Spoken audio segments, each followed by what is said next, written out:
Hello, good morning. This is Dr. Cool Fix. Welcome back to another edition. Today we're going to be talking about oil level sensor in your car. What is oil level sensor? Just like the name implies, it's actually a sensor that is mounted at the most bottom part of your crankcase of your car.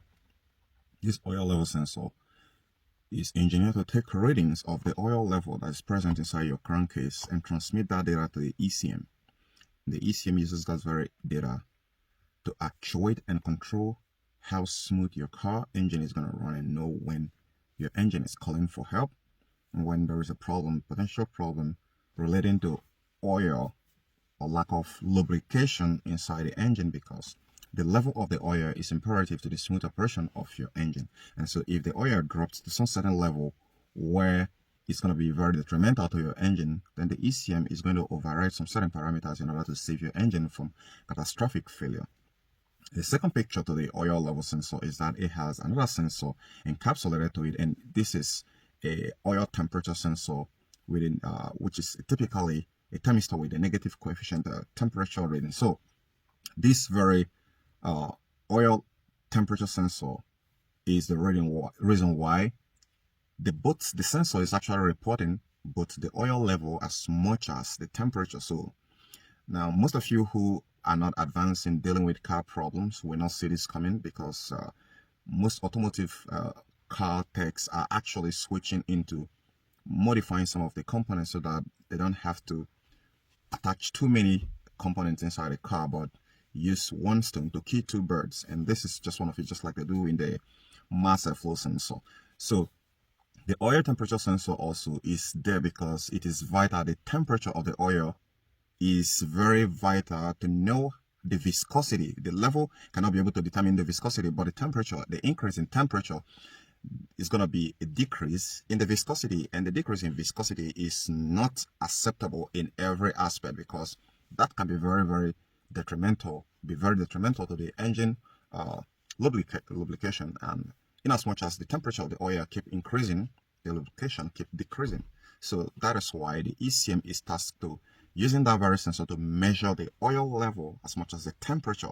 And when this very sensor start going bad, you're going to start seeing some of the symptoms, which I'm going to be listing in this very video here. So the first symptoms you're going to be getting when you have oil level sensor problem, that is oil level sensor that is not performing effectively, is you're going to be having inaccurate oil readings on your dashboard. When you look at your dashboard right there, you're going to be noticing that the oil level is not going to be giving you, it's not going to be exactly what ideal oil level of your car is supposed to be. Let's say you just finish performing some service and replace the oil, and you're damn sure that both the manufacturer's specification in the service bulletin on your owner's manual has been duly followed.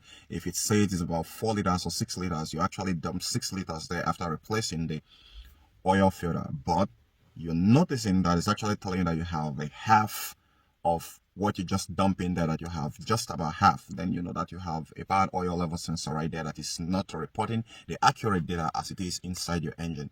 The second symptoms of a bad oil level sensor in your car is the oil light keep blinking and keep flashing. When you see the oil light keep blinking, there are two things. In the old model vehicles, if suppose you see the oil light just show and it's kind of showing like it's having a drop right there, some of it might just stay steady and some are blinking. If it's steady, that's an indicator that it could be low on oil. And in some car make, it can be a different thing entirely. Some of them can actually report when the oil is actually due for service and tell you that the oil is extremely low and very critical. It's had reached a critical level which you can actually drive the car. So, and some will not actually interpret it that way to keep blinking. So when you start seeing this kind of thing, first of all, check the oil viscosity, check the oil quality, and see if it's out of the specified range. Then go ahead and replace the oil first. And if this problem persists, then you know you have a bad oil level sensor. In your number 3 symptoms of a bad oil level in your car is a check engine light. A check engine light is typically like a signpost that report every problem that is related to the engine in your car, because the engine itself is just a bunch of hardwares, but this component is actually what reports to the ECM about how this very engine is performing. So when you have a bad oil level sensor, the oil of your car is more like the blood that's running in your veins. So it's the same for the engine. That is what lubricate the engine. So as much as the imperativeness or how important the oil is to the engine smooth operation, that is exactly of the same value, of the same priority which this very sensor holds. So when the sensor goes bad, it is enough to trigger the check engine light, because that is one of the critical engine component that ensures that your engine don't fail over time. So when you see a check engine light, there is a whole lot of different kinds of problem that can trigger a check engine light. But if you find a check engine light and you see any oil related stuff right there, then you know, boom, you have a bad oil level sensor in your car. And replacing it is very simple. Unscrew it. Most of them are going to have a tray, just like you've seen in this very video right now, which are definitely going to be merging. Some of them will have tray, both holding them in place, like this very Volkswagen Touareg, which I'm showing you right here. And as soon as you unbolt it, and make sure that you have empty the oil before replacing it and connect it back. There is no calibration needed. Boom, you're done. Number 4 symptoms of a bad oil level sensor is a crank no start problem. When you have a crank no start problem in your car, there are a lot of dozens of sensors out there and factors that can actually prevent it, like no gasoline, like no spark, no injector pause, blown fuse, a whole lot of them. But in this case here, if your car is actually equipped with the oil level sensor in your car, then definitely when it goes bad, you may have a crank no start problem. The car engine will not crank. I mean, it will crank fine, but it will not start with a good battery. So if you're seeing right there on your gauge, on your scanner, when scanning it, and you're seeing that you have a bad oil level error code, and you're busy ignoring looking for crankshaft position sensor and the rest of its children, then you're losing the bigger picture. For automotive technicians or diagnostic technicians, it is the whole picture whenever you're trying to fix a crank no start problem. Anything, most of these manufacturers, they leverage they attach the information or the priority to whichever sensor which they know is gonna cause most damage as soon as when the engine start to lose some of its critical components or materials. So such as this oil level sensor, you know, when the oil gets down and the oil level sensor is bad, well, the engine is gonna fail. So instead of allowing the engine to fail, which is gonna be extremely expensive, then you should be able to shut down the car. Will not even allow it to start, because the ECM have no knowledge of the amount of oil that is present inside your crankcase, and that is very detrimental to the well-being of your engine. And that is why most manufacturers will program the ECM not to allow the car to start up as soon as the oil level sensor fails.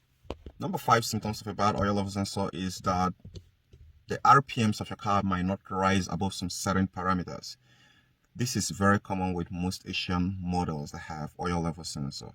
Now, the reality there is that when the oil gets low below some certain parameters, it is detrimental to the engine smooth operation.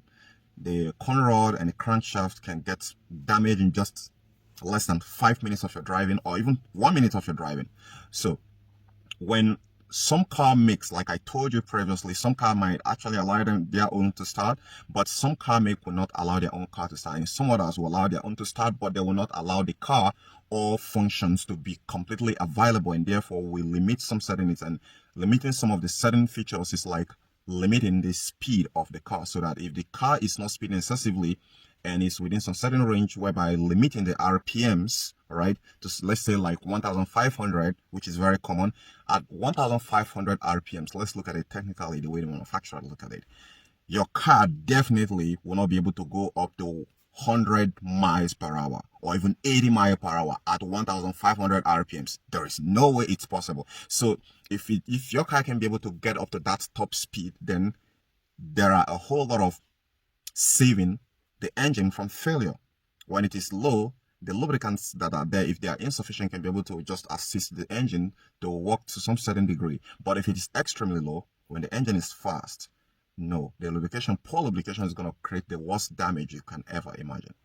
Number 6 symptoms of a bad oil level sensor is the oil light appears and disappears. Wait. If you started thinking that the oil level could actually have the mind of its own to start acting that strange, well, it is only when it's 40. In this case, we're talking about when the oil lights just appear. You suddenly see the oil light on your dashboard just appear and disappear. Then you know for sure it's either that you're having some sort of a loose contact that's actually connecting to the oil level sensor if your car is equipped with one, or you have a bad oil level sensor. It can't get past this too. So when you're trying to diagnose it, try to check the connectors and make sure that it's firmly connected and make sure there is no any corrosion that's around within the terminals. And as soon as this is ensured and everything is in place, and you have 5 volts reference to it, and ground if it is 2 pins, if it is 3 pins, then you have 12 volts on the far left, ground on the far right, then middle you have 5 volts reference on the connector. So if you have that, then definitely you have a bad oil level sensor. Go ahead and replace it. And the last one is the gear might not shift to some certain parameters. We're talking about in some car makes that we decide to limit their car RPMs from reaching some certain range. No matter how you step on the gas pedal, it doesn't get above some certain limit. And in some other car make, they will leave totally the RPMs. That is why I'm talking about different car manufacturers and their own way of trying to save the car owners from a hefty repair bills. These people are not so bad after all. So some will decide to limit the RPMs, which is the same thing, just another way around. In the limiting the RPMs, that is going to be mostly very usable if suppose your car is not automatic transmission system. So that's actually going to solve it. But if suppose your car is actually automatic transmission system, well, it's not going to do, yes, it's still going to be applicable, right?